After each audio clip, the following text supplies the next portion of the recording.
What's going on, Wolfpack Nation, and especially you guys out there in Tuffy Talk land? If you listen to IPS and if you listen to Tuffy Talk, you know we are two baseball nerds, and that's exactly what we're going to do tonight. Sadly, the NC State baseball season came to an end this past weekend down in Auburn. Myself and Ethan will be recapping some of the season. We're going to hand out some superlatives and then get into the off season, right? And especially, give Coach Avent his flowers and then welcome in the Chris Hart era. But first off, Ethan, you ready for some baseball talk? I'm ready. And I feel like, Greg, there's nothing more appropriate for you and I to start with than baseball. I agree. I'm so jazzed up. Ever since we started putting these wheels in motion when we did our preseason baseball talk with Cal Parker over at Pack Homer.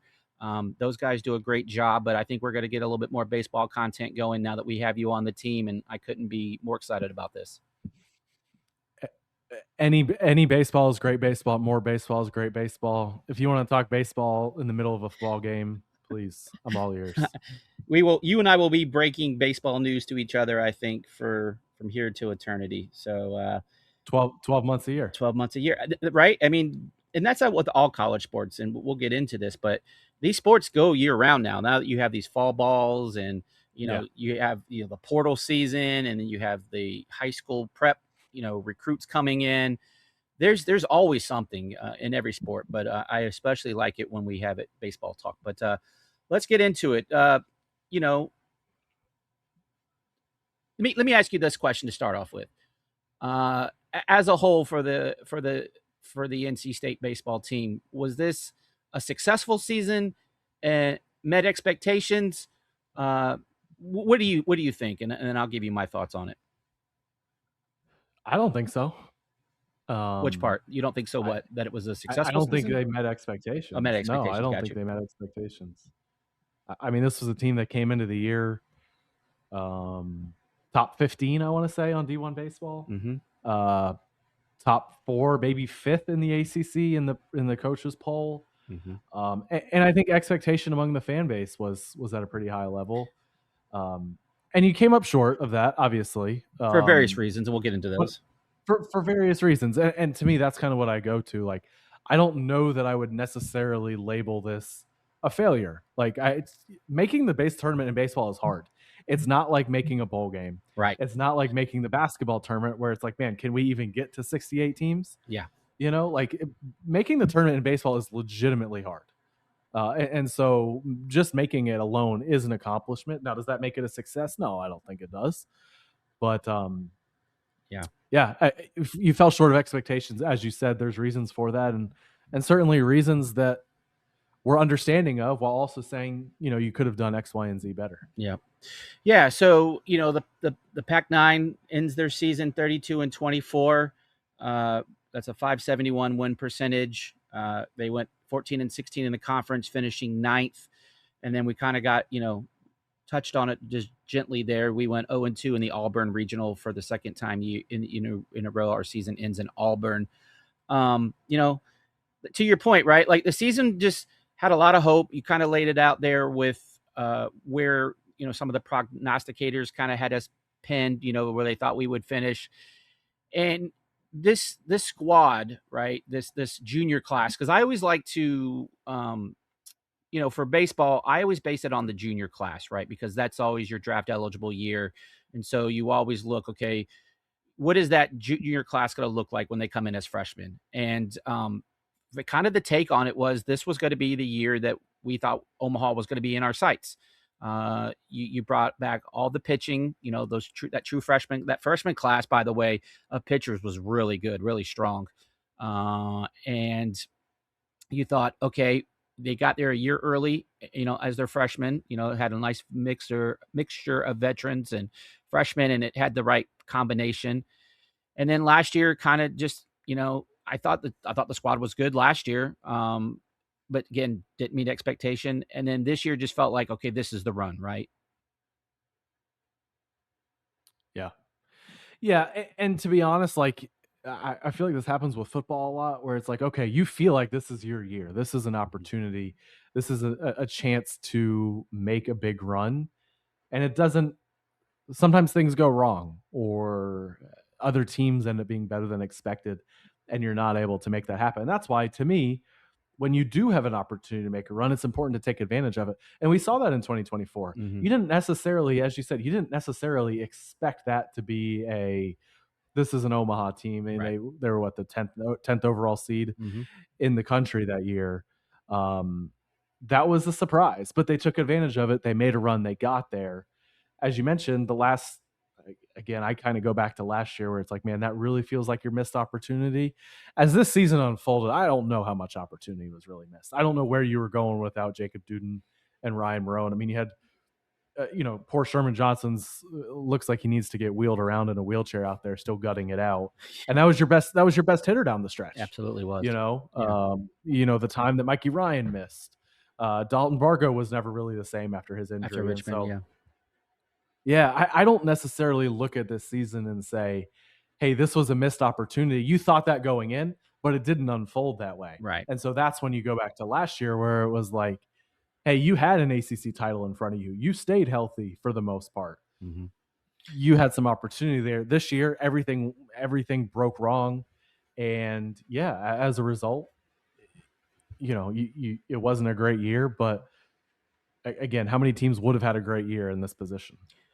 Yeah, it's tough because when you look at it on paper, this team was like, okay, this there were some question marks, and we'll definitely talk about those. And but you looking at some of the last year's numbers, right? You look at Bargo's home runs from Tennessee. You thought, okay. Looked at Brayden Freeman's home run numbers. You looked at Chris McHugh and saw kind of what he was doing in the Cape over the summer. Cooper Consiglio had a bounce back up in the Cape. So you saw some signs where you're thinking, okay, and then you're just thinking, the guys that are sophomores into juniors and juniors into seniors, can they just take one more step, right? If you get that one more step up, this has the potential. And like you saw, like there was question marks on the squad, like on the back end, like how was the bullpen going to look? Like how was Dudan going to be used? Who was going to be your weekend starters?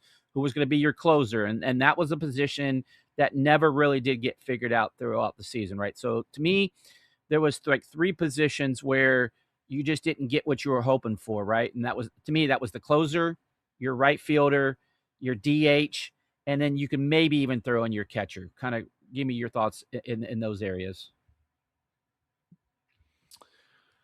Yeah, DH is hard. I mean, State's been 2 years in a row now. Yeah. It's just, a carousel. It hasn't panned out. Yeah. And it's frustrating because it feels like that should be the easiest position to fill, because you don't just put the best bat there. Right. And I don't know, like it shouldn't be that hard. Obviously, your better players are going to want to play the field to help their value in the draft. Absolutely, yeah, tough. And I think the frustrating thing is it's not like there haven't been options. So part of that is on the coaches to get the right guys out there. Part of it's on the players to get out there and perform. It. So I don't think there's necessarily one guy you point to. Again, if Dalton Bargo never gets hurt and he hits 20 home runs this year, who knows? Like, was he on his way to an Alec Makarevich type senior season? Maybe. Yeah. I mean, he had 5 home runs in the first 2 weeks of the season. Yeah. And heated back up at the end. Yep, he did. I certainly think that's within the realm of possibility. Yeah. Well, not only that, catcher, right? But yeah. And I know I'm going to kind of poke the bear here. There was some talk that he could maybe play catcher, right? And, play like third base, play right field, play first base. Like you never really saw Bargo in the field at all this year. Like no. He was pretty much. And you never saw McHugh. You never saw McHugh move around either. Right. Except for the first weekend. And that was when you saw that the first weekend, and they never went back to it. Yeah. Yeah. And so, again, I don't think those are what cost NC State the season. So I don't want people listening to this podcast saying, okay, because Chris McHugh didn't play left field, we didn't make it to Omaha. No, you had Rett Johnson. Right. Yeah. I mean, right. But you move guys around. Now Rett Johnson's in right field, and sure. Or if Dalton Bargo can catch. I don't know. That's something we'll never have the answer to. It's tough because you have to feel like if he could catch, that State would have given him a look back there. considering they did play Preston Bond, they did play Vincent DiCarlo at times. So, well, and then once he had that hamstring quad injury, whatever it exactly was, I think it was a quad. Right. I can't remember, but I think it was a quad. Once that happened, like they pretty much punted, if you will, on Bargo playing the field for the rest of the season, except for in an injury, replacement. It was like one game at first base. Yeah, he played like 1 or 2 games. He was a defensive substitution against Georgia Tech when that game was kind of already out of hand. But yeah, didn't really see the field. And so let me shift the conversation before we kind of get into some of the other players in the schedule and how it kind of worked itself out. Do you think some of that, and for as much as we love Elliott Avent and his I don't think college baseball has a Hall of Fame. Maybe it does. I don't even know. Do you know if college baseball has a Hall of Fame? It doesn't sound familiar. Yeah. I don't think so. Yeah. I mean, basketball doesn't have a college basketball. It's the Basketball Hall of Fame, but football definitely has a college football. But I'll say it in this manner, like in Elliott Avent's illustrious career, it always just feels like he just went with the safe decisions. Does that feel like, at least in the last couple of years anyway, where he didn't get, and this isn't necessarily on Avent, but the buck stops there, if you will, because since he's the head coach, but it just felt like we didn't get creative in some of the things that we could have done. Kind of, what do you think about that statement? I think lack of creativity is one of the biggest things that I would like to see change. Yes, agreed. And when I think of creativity, I look at the pitching staff first, but I certainly think it applies here. Absolutely. Yeah. I mean, it's tough, and I mean, again, we can Monday morning quarterback this thing, right? Because it's easy. The season's over. Yeah. Like, you saw what guys ended up doing, but when we previewed the season, it's like, well, this guy, like, and again, I'm not. There's so many guys. I'm not into calling guys out, right? But if you just look at statistics, you look at some of the analytics, it's like, and I'm going to use this name, and it's not because of hate or anything, but the staff rode with Brayden Freeman until like the last 2 or 3 weeks of the season. Like there were signs there, and I get it. His defense was good, but was it enough to keep him in the lineup every day? I don't think it was that spectacular. Like, it was solid, right. But you got to find a way to score runs, especially when you lost Dudan and Marone. Like, you're going to have to out hit a lot of people. And that was just kind of one of those things where if you look at the amount of runs that when we were like in the, we'll get into the schedule, but you look at the pre out of conference games, the runs per game were like 12, 13 runs a game. Like, and so you could mask some of the problems that you had with your pitching and all that because you were just out slugging everybody. But when you got into conference play, it was much, much different. Yeah. Yeah. I think, to me, when you bring up Freeman, the difficult thing to me is that it was like the last game of the season. It wasn't the last game, but it was like the last weekend. It was the last week. Where State then decided, we're going to play Andrew Wiggins now. And it's like, well. It almost feels like you're throwing him a bone. Why now? It almost looks like you're throwing him a bone for draft status. Yeah. Maybe, I guess. I don't know. Like, I guess, to me, my thing is, if you don't like Andrew Wiggins for whatever reason, don't play him. Yeah. Don't play him. But it was like they couldn't. It was like your ex-girlfriend that you just can't quit. Right. You keep going back to her. You keep going back to her. You keep going back to her. It's like you delete her phone number, but it's still in your deleted items. Right. Right. It's blocked, but then it's unblocked. That's right. Right. Yeah. And it was like that all year with Andrew Wiggins. Yeah, and I think the problem with the casual fan too. Sorry, I didn't mean to interrupt, but the problem with the casual fan is when they tuned in and Andrew Wiggins was in a ball game, it felt like he was doing something, right? Like, he had some home runs in there, he had some big hits, and then he was on base a lot. He was on base a lot, and I know you carried the Andrew Wiggins pail of water through the preseason, and I don't know. Were you proven right? I mean, yeah, let me stop you there. Like, were you proven right? To me, Andrew Wiggins was the exact type of player that I thought he was. Yeah. Where there's a ton of upside with the bat. He hits the ball as hard as anybody. Yeah. Harder than probably anybody on the team. Now, the problem is, he hits the ball into the ground a ton. Mm-hmm. And I think we saw that play out.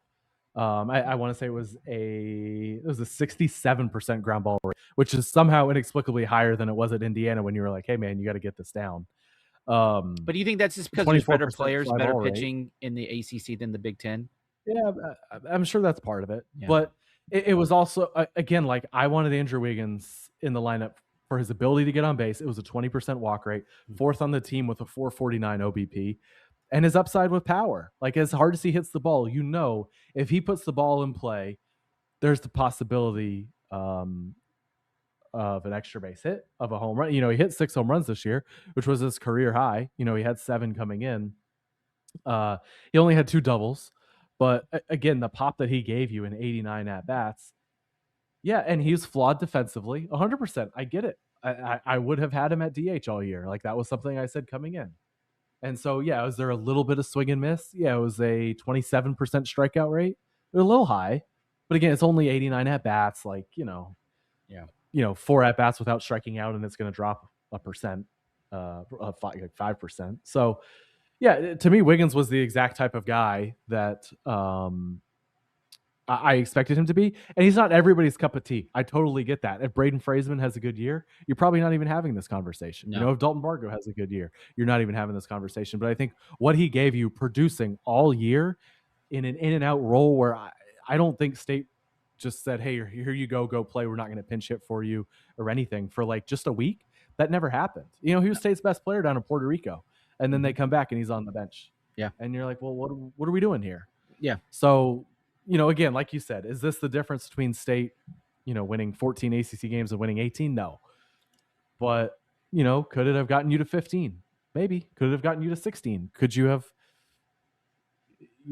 gotten yourself in a different regional that ends up being more winnable? Who knows? But, yeah, at least for me, Wiggins ended up being exactly the guy I thought he would be. And I think he will end up getting drafted next month. Yeah, I agree.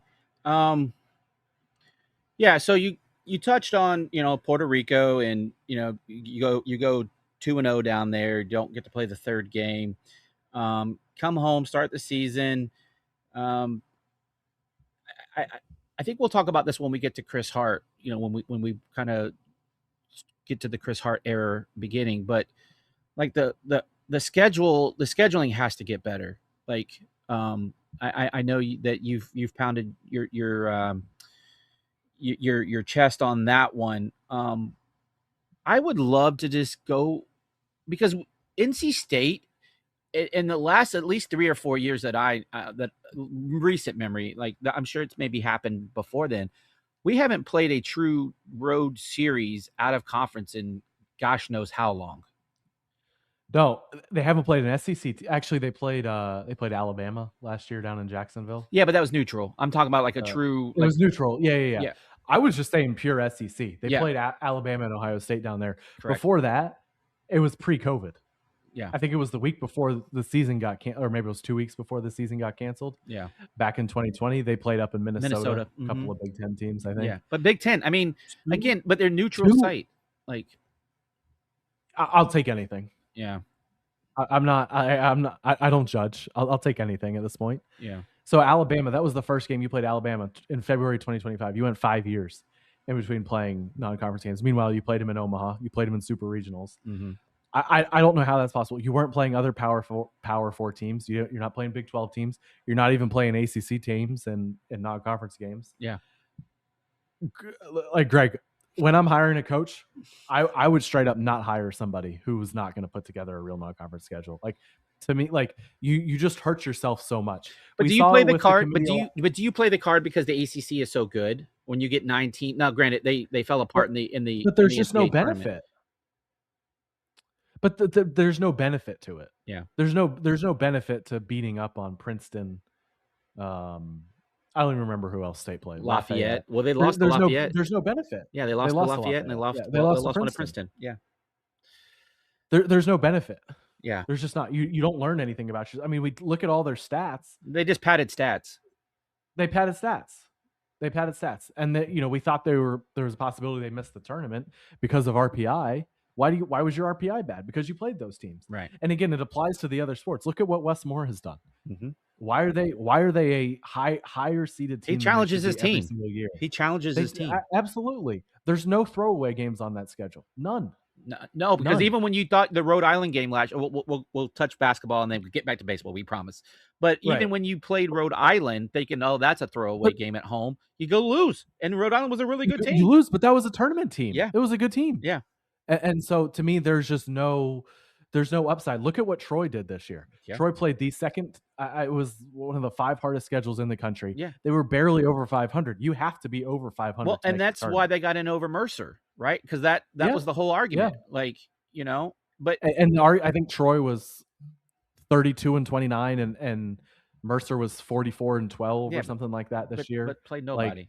Like, who cares, right? It's the difference of 12 wins, and the committee says, yeah, we're going to reward the team that played real teams. Like, it would just be a non-negotiable for me. yeah, And it's funny, like the years that they've ended up playing good non-conference teams, it's worked out. Like in 2024 when they hosted, VCU and Hawaii were good teams. Yep. I don't know if state intended for that to happen, but they were good teams. I am dead serious when I say I would not hire a coach who is not going to put together a serious non-conference schedule. Look at what Justin Gainey's doing. I think he's doing a good job right now. I that agree. matters. I agree. Now, it just can't. It can't happen. Yeah.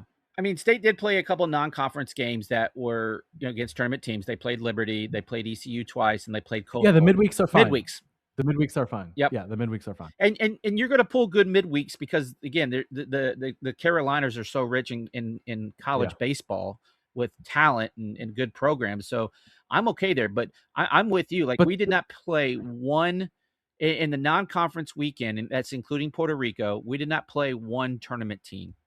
Not one. And they lucked out on Seton Hall getting canceled. Yeah. Seton Hall ended up being terrible. Yeah. Seton Hall was 271 in RPI. That would have I think caused them to miss the tournament. I was getting ready to say, if we played that Seton Hall game, you probably don't make the tournament. Played, let alone win. Correct. And you played Washington. Like, I guess Washington's a Big Ten team. We got to throw that out there. Yeah, but they're the bottom. They're terrible. Tier. Like, how good did you expect them to be? Yeah. Like, I know it's difficult with logistics, but where's USC Upstate? They made the tournament. Where's Western Carolina? They were a bubble team with a couple weeks ago. Where's High Point? Yeah. Get those teams on the schedule. Yeah. But again, so we're that's all right. Now I'm fired up. I know you. All right. Who had 23 minutes into the podcast to get Ethan fired up? But no, I get it. Like, I do really want to see that stepped up in the Chris Hart era. And again, I'm not saying you got to go play, like, as you like to say, the 27 Yankees, on a weekend series. Yeah. Like, and it doesn't, like, if you want to have a softball team to get your season started, sure. Okay. I can live with that. Yeah. But at least progress. At least give yourself a hope. Yeah. Travel a little bit. We know they went to Puerto Rico. I mean, it was travel fun. a little I bit. enjoyed Puerto Rico. Like, there you go. But yeah, give Greg somewhere to go. Well, it's not Brazil, but we won't go there. Well, I will say at times this team almost gave me a heart attack. And if there was only a sponsor maybe that could help with someone maybe getting a heart attack. You got anything over there? I do have something for you, Greg. If you are looking to get CPR certified for your business, school, church, team, or any organization, Alpha Wolf CPR Trainings makes it easy by bringing the training directly to you. Alpha Wolf CPR Trainings is an American Red Cross licensed training provider offering adult and pediatric first aid CPR and AED certification courses. Whether you prefer hybrid learning or a fully instructor-led class, we customize the training to fit your needs, including adult or pediatric only certifications. With successful completion, participants receive an official American Red Cross certification that's valid for 2 years and meets OSHA standards. Convenient, professional, and tailored to your schedule, Alpha Wolf CPR Trainings helps you stay prepared when every second matters. Contact Alpha Wolf CPR Trainings today to schedule your class. 14 and 16 in this.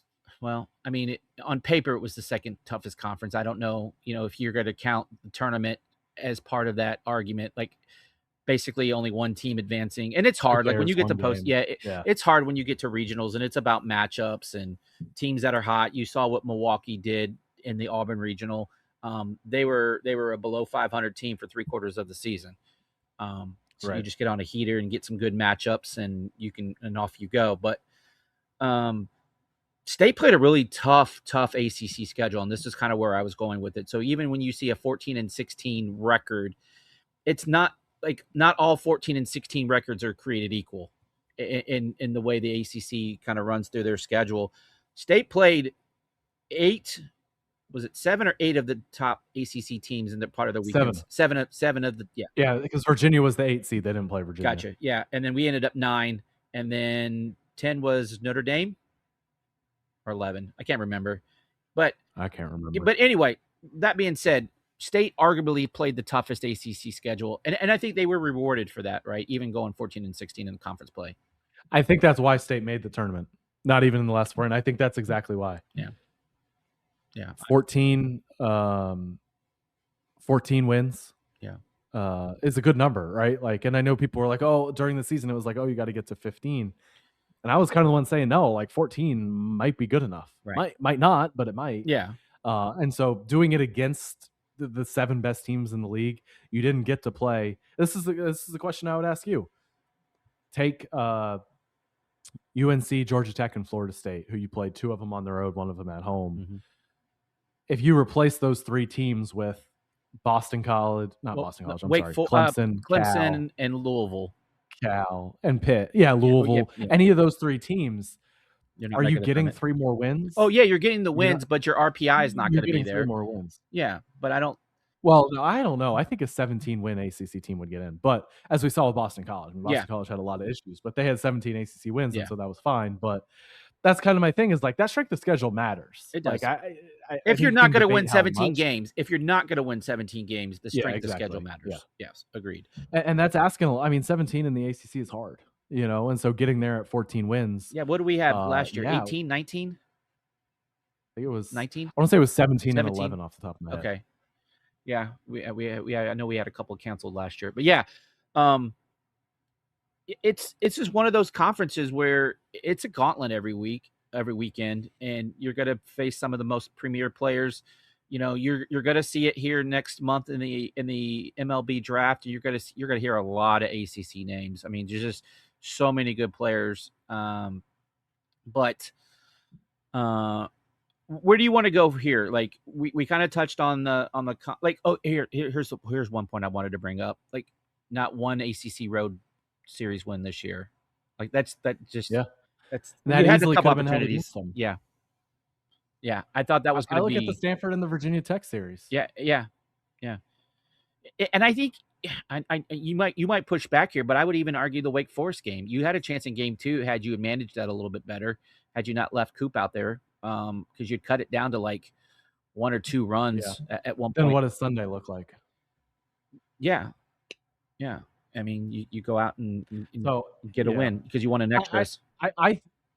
Right. And again, we're sitting here in hindsight. State wasn't even on the bubble according to the committee. So, right, like we're dissecting stuff that really didn't end up mattering. But, if you get to 15-15 with one of those road series wins, particularly Virginia Tech, who ended up being in the tournament, wasn't at the time that State played them, but ended up being in. Well, I think you sit there and say, well, here's the thing. You maybe don't end up in the Auburn Regional. That's the thing, right? Maybe you don't have a tougher region to get into. Like maybe you pull one of those lesser ones, because you saw a ton of upsets. Like there was talk at one point that we could have ended up in Southern Mississippi's region. Like that there was opportunity for that in State's regional too. There was 100%. I can't. That's the frustrating thing, right? When you look at this, like there was opportunity, we just weren't able to kick the door down. But let's talk about that, right? Like let's talk about why it ended up this way. And I think there's so many points we can talk about. Let's talk about the offense first. This was such a Jekyll and Hyde offense, right? Where we talked about it during some other times, but this team was not like. This team was built a certain way, but then we didn't play that way, right? This team was built on some speed. Like you had opportunities where you could play small ball, but we didn't. Like times we would play like a power team, that we weren't a power team. Like I don't think we ever truly had an identity offensively. What would you say to that? I completely agree. It was like half of the lineup was guys who should be running. Those are the guys hitting your home runs, and Luke Nixon and Ty Head. Right. And then you had the other half of the home runs should be hitting for power, but they weren't. Yep. And so it was just, I agree. They never found an identity. I agree. What I don't understand Let's see, where were they? They were 5th in the ACC in steals at 37. Yeah. 37 for 44. Basically middle of the pack. To me, that's just not good enough when you're second to last in the ACC in home runs. Right. 29 home runs in ACC play. 15th, Boston College hit 20. To me, it's just not. And when you do when you're looking at home run numbers, you're looking at from conference play or from the overall. Yeah, I'm not giving them credit for padding the stats. I'm sorry. No, I'm with you. Apologies. No, I get it. To anybody who wants to see padded stats. Yeah. I call that the. Never mind. That's too mean, Greg. I don't want to be too mean. No. Yeah. I again, which one are you? Yeah. And it was like. Sometimes you did one, and it was like, oh man, look at this offense. Mm-hmm. They could really do some damage. Mm-hmm. And then other times you'd go a week and be like, wait a second, we haven't hit a home run in 5 games. Why are we not running? Why is Rett Johnson on first base? Well, I think, and honestly, if I'm just speculating, it's because you had Luke Nixon hitting behind him as a lefty, and you want to keep that hole open between first and second base because Luke is a straight up pull hitter. What, you don't agree with that? No, I mean, I get what you're saying. I don't think that's a good enough reason for him to not run. 100%. I agree. But I'm just saying they wanted to play either and this was the problem. If you're not going to be a power hitting team, you better hit for a high average. And we just didn't do that. Right. And you look at, when you're looking at your stats, I'm having some issues bringing mine up on a couple of things, but do they have a stat of left on base? Like where you rank in that category? That would be an amazing one. I don't have that anywhere. To me, I don't know. Like, I know I'm the only guy who's like, I don't really care about left on base, but it's just such a fluky stat. Like, it's just one game it's great, the next game it's terrible. Sure. One game it's great. Like, that's why I want to see power numbers. Are you running? Yeah. Stuff like that. And obviously, we feel like the answer was no, not enough. Yeah. And I'm with you too, like about the left on base and the average. Like, first off, like the way they play defenses now, the way the scoring is done. It's not an indicative, like, really good stat for me either. I think there's better ways to measure those things. But it just always felt that State was hanging on for one more hit, right? Like, if we got one more hit, you break up you get one run, but if you got one more hit, you get a four run inning, or it just always felt we were one something away, right? A wild pitch or an error. Mm-hmm. And I thought State did, like, especially like Rett Johnson, he did such a great job of putting the ball in play, and that he made it tough on defense. They all did. Yeah. Luke was the same way.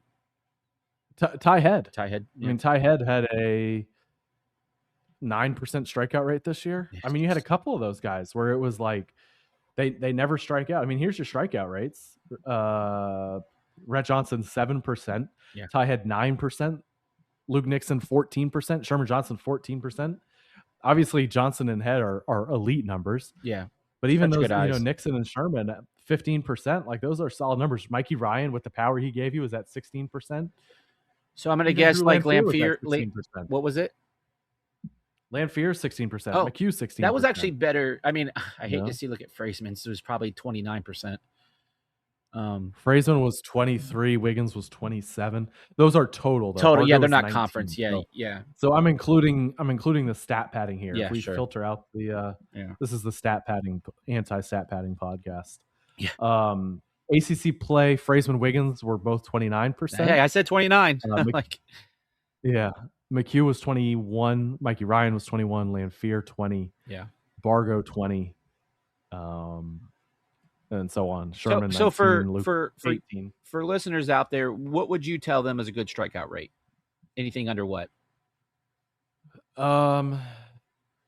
Anything under, I mean, if you're looking at ACC play, like under 15%, I would say is good. Yeah. Like, that's like a real strength of yours.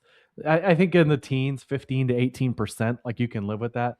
Once you get up closer to 20, it's kind of like, okay. Right. Against this caliber of pitching, you better be giving me something else at that point. Yeah. Yeah. So speaking, and obviously you get up into the 20s, Yeah, it's rough. But again, those guys are there. Yeah, but again, if they're giving you other stuff, it's fine. You know, right? Like, you can live with an Alec Makarevich having a 20% strikeout or 25%. Yeah, when he's hitting 25 bombs, it's okay. Yeah. I think it's 24, but yeah. Yeah, you just right. And if you're not going to hit the home runs and you're going to have the high strikeout rate, all right, something's got to give. Can you help me defensively? Are you good on the bases? Things like that. If you're not hitting for power and have a high strikeout rate, it's just, at that point, it's tough to find a successful offensive profile there, right? At that point, you're probably looking at catchers. But you better who be are elite defensively. Like 15 to 20% of your runners at that point. Like, finding ways to contribute. Yeah, for sure. Yeah, for sure. And you can, and again, there's certain positions you can live with that, right? If your shortstop has a 20% strikeout rate, but he's like a Gold Glove guy, you can deal with a light hitting shortstop. Like that was the 1980s of MLB was, light hitting shortstops that had amazing gloves. Obviously the game has evolved and changed, and it's like everyone has to hit at least 15, 20 bombs. It feels like in today's game, but but yeah, let's give out a superlative here. Who's your offensive MVP this year? And give me why. Offensive MVP.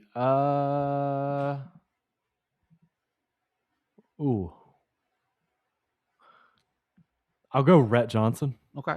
And why? 142 WRC plus in ACC play. 42% above league average. Yep. Really strong number. Mikey Ryan was actually a little bit higher. I lean Rett Johnson just because, he was a little bit more consistent. I thought you saw some real valleys for Mikey Ryan. He also gave you power that, Rett Johnson didn't necessarily bring to the table. But for year one, what he's able to do, 5% strikeout rate, just unbelievable year. Put the ball in play, make things happen. Feels like going into next year, this is a guy who should be you expect him to hit 380 again with a 500 OBP. And I think the difference for next year is you hope he steals 40 bags for you. Yeah. Yeah. I'm going to go Luke Nixon. I think, I was between him and Ty Head, who both had really nice profiles each. Luke gave you more total bases, slightly better average, about 42 points higher. And then the slug was more than Ty. The only negative where I almost didn't give it to Luke was his strikeout rates. He struck out 12 more times, and his OB percentage was a little bit lower. But I think Ty. Did Luke? Was it Luke or Ty? Ty led us in home runs, right, in ACC play, and then Luke in ACC play. Luke in ACC play, and then Ty overall. So yeah, I slightly give it above, give my nod slightly above Ty to Luke. I think you could pick any of those guys. Yeah. I don't. I think you had, and that was where you were good this year. You had your 1-2 punch amount of depth at the top of your lineup. Yeah. And to that point, I thought the bottom of the lineup was really rough. Like last year, I thought last year you had a nice job where you had Ty leading off, but because Rett was so good, like he took Ty's leadoff away from him. But Ty was good in other ways where like you could slightly move him down. I think where we really got hurt was probably 7, 8, 9 in the batting order. Just couldn't get that consistency down there. You were always seeing people shuffled around down there. I disagree. Oh, you disagree? Okay. Why is that? Yeah, I think we've seen State get by with 7, 8, 9. Like, do you remember what the 7, 8, 9 was in 2021? In 21, dude, my memory is so bad. I don't. It was Devontae Brown. Okay. It was either Tresh or Brown, one of the two. Yeah, Tresh was pretty low. He was like 8, 9. JT Jarrett. Yeah, Jarrett was 9. Yeah. Sheik was 8th. Yeah. 2024, Brandon Butterworth was hitting 5th in Omaha. I love Brandon Butterworth. Shouldn't be hitting 5th. So to me, I look at the top of the order and I say, man, Chris McHugh had a 74 WRC plus this year. Yeah. 26% below league average. It was a 258, 341, 358 slash, 699 OPS. He gave you 1 home run in ACC play. Yeah, it's tough. That was a guy who hit in the middle of your order all year. Yeah. No, you can get away with a, you know, I don't want to say underperforming, but some gloves at the bottom of your order. but see, the problem is again, to get that from Chris McHugh. Yeah, again, this isn't a knock, or we're not hammering anybody here, but like this is where you would maybe like, okay, can Dalton Bargo carry you a little bit, and you put him at first, and maybe then DH, and we just didn't see those types of things. And again, I don't know if that changes the outcome of the season. Like Bargo just wasn't the same for a while after that injury. I mean, it really derailed his season. It wasn't. Like it just, I mean, you saw him out there gutting it out and trying to play through it, and he's a team guy first, and it was just tough to watch him every day. On some of I just saw him after Georgia Tech. Just, I mean, just it felt like. I don't know the kid a lot. I know, talked to his parents and, amazing people. He just didn't look in the right place. And then, talking to Bargo's dad, he's just mentally just frustrated, and those things take a wear. And those are one of the things that I kind of want to press upon people when they're like, dude's hitting 258. He sucks. Well, you don't know everything he's dealing with. Not right? that simple. Yeah. It's just not these guys are busting their hump and, trying to work through things. Coaching staff's having them try new things, and none of these guys wanted to succeed more than the next guy. I mean, they all want to give it what they can and what they want to see this team do. And so it's really not fair for, people that want to pick up baseball in April, May, and be like, oh God, this guy's only hitting 258. He's horrible. That just doesn't paint the picture. Yeah, absolutely. Yeah. But all right. Well, let's defensively, I thought this team was pretty good. Was running 2 for the most part in the conference play.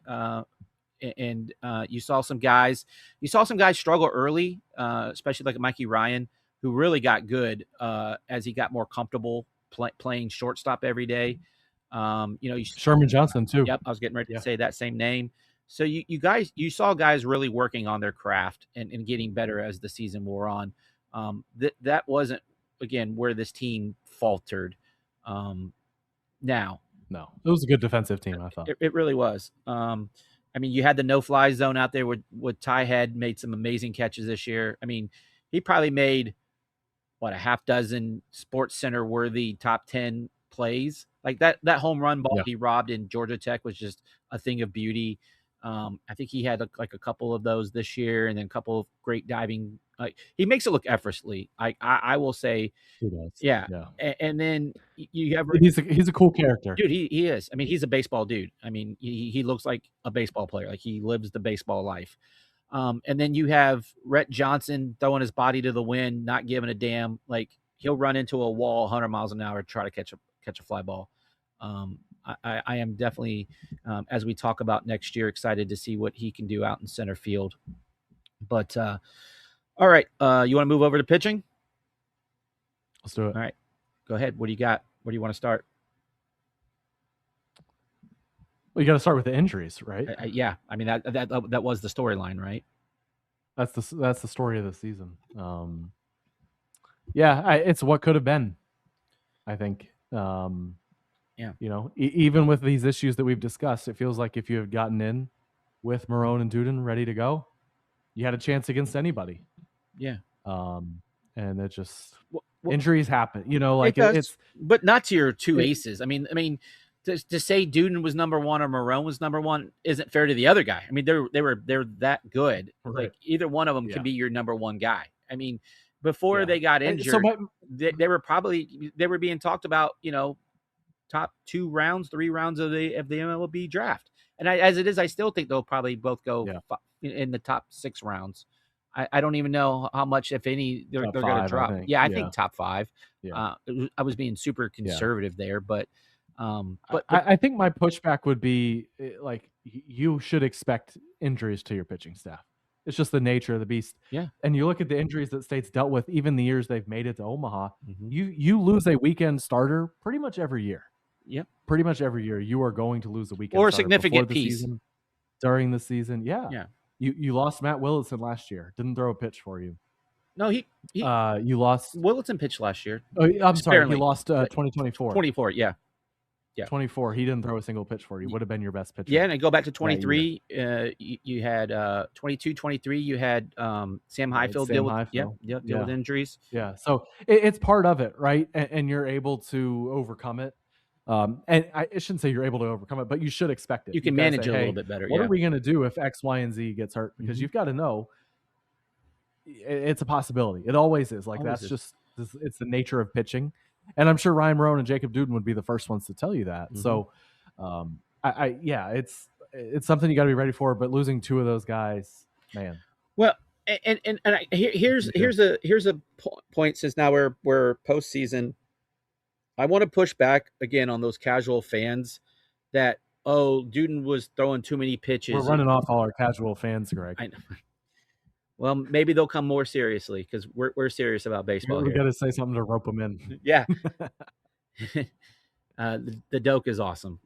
Yeah, going to a ball game, there nothing beats going to the Doak. I'm sorry, like now hot dogs are too expensive. But dude, yeah, they're like $8 for a freaking hot dog. Like it's crazy. But I could shave a year off my retirement to get a hot dog. That's true. But my doctor probably is okay with it being an $8 hot dog. But we can kind of push back on some of the fans out there that, why is Dudan throwing 116 pitches? And by the way, I will remember that number to the day I die because that was what everyone was focused on. Like 116 pitches, that's crazy. It's too early in the season. And I think it was his 5th or 6th start of the season. I don't remember exactly. It was more than that. I think it was like 8. It might have been 8. Yeah. Again, I tell you, my memory sucks, but some things I can remember. But when he didn't need to throw 115 pitches was against Lafayette. And you know what? I have no arguments there, right? That's where you go into some of your freshmen, some of your other guys to see what you really have in those guys. Hey, Aiden Kitchings, here's an inning for you. We don't need Jacob Dudan to throw these extra 20 pitches. We know what he's capable of. Yeah, and you had guys early in the season that weren't available for a little bit or coming back from stuff. You had Mikey Ragusa who was dealing with some stuff, and you had Ryder Garino that was coming back from some stuff. So, but those were guys at the end of the season. And look, I thought you could have used Mikey Ragusa more. I thought he did some really nice stuff. You asked an awful lot from your freshmen, right? Yeah. But again, I'm not saying this class is going to be the class of like Dudan and Marone and Cooper and Heath Andrews. I'm not saying that this is going to be the case, but if these guys stay together and continue to develop, you might have something in a couple of years, right? Where you can make another run. But there's some pieces there for sure. There is some pieces, and we'll talk about them a little bit more when we get to the the off season. But it just felt like, to your point, we could have done more with the staff. I think, to your point, when you're playing Cupcake U early in the season, that you can get some of these guys some reps. Let's not be offensive to cupcakes, Greg. Come on now. Well, at least I'm not offending other colleges in the state of North Carolina, so I'll go with Cupcake U. But it's just those things, right? Yeah. And again, it's like, can't you figure out? And Ryan Marone missing the game against Lafayette that you ended up losing. That was a nice little test for you. Okay, let's see what we have with these other guys. Wasn't good, and it blew up on you. Yeah. It blew up on you, but at least you knew, hey, we got some issues here. Like, we need to sort this out. Yeah. And again, I thought, so like, just not being able to settle on your third weekend starter before all the injuries happened, right? The back and forth with Coop and Heath Andrews. And these injuries is why I would always tell you, just start your best guys. Yeah. It'll work itself out. Just start your best pitchers. Yeah. It always works itself out. You need a fourth starter in the postseason. Yeah. You need somebody to give you 4 or 5 innings anyway. Start your best pitchers. It'll work itself out. Let the bullpen take care of itself. Yeah, agreed. Now, I'm sure people will sit here and tell you, oh, the bullpen didn't take care of itself. Neither did the starting rotation. Yeah, but again, and then you get stuck moving Anderson Nance into a starting role, right? and But assuming you don't, it doesn't work. yeah. But assuming, and again, we'll just play this out, audience humorous for 2 to 3 minutes as we talk this through. If you don't lose Marone and Dudan, you don't see some of the things that may pay dividends to you in the future that we just kind of talked about. But you also aren't putting these guys into high stress situations as true freshmen, right?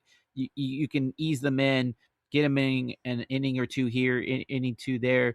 Like when you suffer those injuries, it just throws everything into a flux. Yeah. Yeah. Because and the guys that aren't ready, like Luke Hemrick's Correct. the perfect example. Like Luke Hemrick had a really nice start to the year.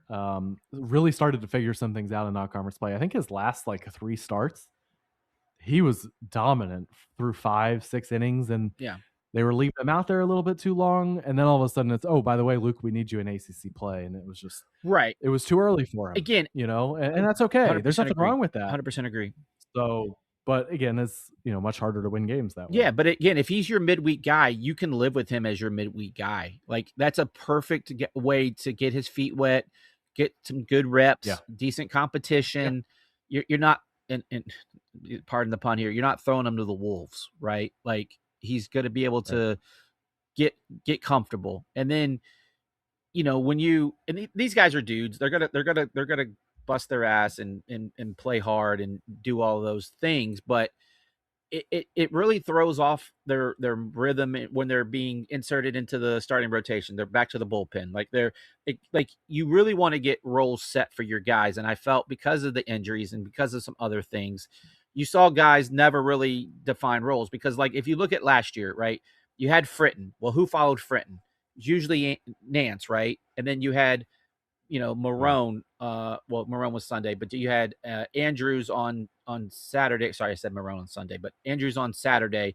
Who followed him? Right? It was usually Schaffner. Schaffner. Yeah, some combination thereof. And then on Sundays it was Marone and Cooper and either Schaffner or Dudan. Right? It's like again some variation. Like guys had their roles last year, and again injuries happen. I've already glossed over that, but I just never felt like guys really knew what they were doing week in and week out. No. And it's, tough when you get thrown into the middle of it, right? Like when all of that gets thrown up, like you went back and forth with Consiglio and Andrews for 2 months, and then all of a sudden you needed both of them. Yep. That's why I pick one and have the other in the midweek or something like that. So, right. You have them in the midweek and then can bring them back on a Saturday or Sunday, right? I'm not a fan of that, but you can. Yeah, you can. So, yeah, you're right. And to me, what's frustrating is if you look at the first week that you were without both of those guys, you gave up 18 and 22 to Wake Forest. Yeah. And then you turn around pitch and com gave or no up pitch com? 17. Right. 17 to Auburn. Yeah. To finish up the season. No, there was. It just doesn't feel like you got any answers. Yeah, there was a lot of you didn't get any closer. Even the game without Marone against Lafayette, you gave up 11. Right. So it's like it doesn't feel like you really. Guys had moments, but you know where you were in February was kind of where you were when your season ended. Yeah, 100% there. But I mean, there was a lot of double digits. Like Tallahassee, you gave up 15. You gave up 10 to Georgia Tech. You gave up, Carolina had a lot. No shame in that, by the way. No. They pitched really well against Georgia Tech those first 2 games. They did, right? Marone and Dudan were good. And 10 was a down game for Georgia Tech. Correct, and that was Cooper. They left. I think again they left him that was kind of. You know what? We'll come back to this when we talk Chris Hart because I think this is an important point. I don't want to just kind of touch it, right? Because we'll give Elliott his flowers, but then we'll also talk about some of the negatives, right? And see, maybe if that changes with the Chris Hart era. But no, there was times like you only won one game against Florida State. That was Marone. He was really good in that game. And then Dudan left with a lead. Dudan had a lead at Georgia Tech they couldn't hold on to. I don't know if Marone had a lead. but if not, it was a close Marone game. lost that game 3-1, Yeah, so I doubt it. we didn't have I don't think we had a lead in that game. But again, you gave up 3 runs to that offense. I think Dudan gave up like It's gotta be a win. 3 or 4 runs. Again, really good Against that pitching staff. It's got to be a win. Right. And again, that was the problem this year. You had episodes where the pitching was really good, but the offense didn't pick them up, and then you had games where the offense scores 12, but the other team, or 13, but the other team scores 17. You score 13 against Duke, but you give up 22, or was it 12? It was 21-12. I can't remember. Like I flushed that, but that's the problem. Like the games that your offense showed up, your defense or your pitching didn't hold up. And again, this was, I really feel like this was a Jekyll and Hyde team that never really got true identities on either side of the ball. And it never felt like we saw their best. Like, what was their best weekend? Miami? Yeah, I would say Miami, because you had a lead in that game on the first game, and you lost it. But again, they scored over 10 runs. Yeah, I think it has to be Miami. 12, 6, would you maybe Boston games. College or Notre Dame? I mean, maybe one of those. Well, Notre Dame wasn't they weren't good. So I don't know that I would throw that. Yeah, so it would either be Boston College or Miami, because they were both tournament teams. Yeah, and Miami gave up 25 runs in 3 games. So it's just kind of like you said, you maybe just even never Duke really got the worst team in the league. Yeah. Again, you never really got like an A+ performance. It felt like no, it just never felt like everything was put together. But anyway, do you want to go pitcher of the year, which is kind of the way this staff ended? But do you want Anderson Nance? Yeah. I think it has to. I mean, do you really even have to? Yeah, I think it has to be, especially when you after you lost both Dudan and Marone. There was a stretch there right after that he was really good. Yeah, he was excellent. And it kind of sucks, like the 2 starts didn't go well, and people I'm sure are going to point to that. But yeah, asking a guy to start after being in the bullpen all year, it's a tough ask in the 2 biggest games of the year. I mean, that's the thing. Yeah, like, what does that tell you? Does that tell you that they really knew that Nance probably needed to be starting? They just could get by without it, right?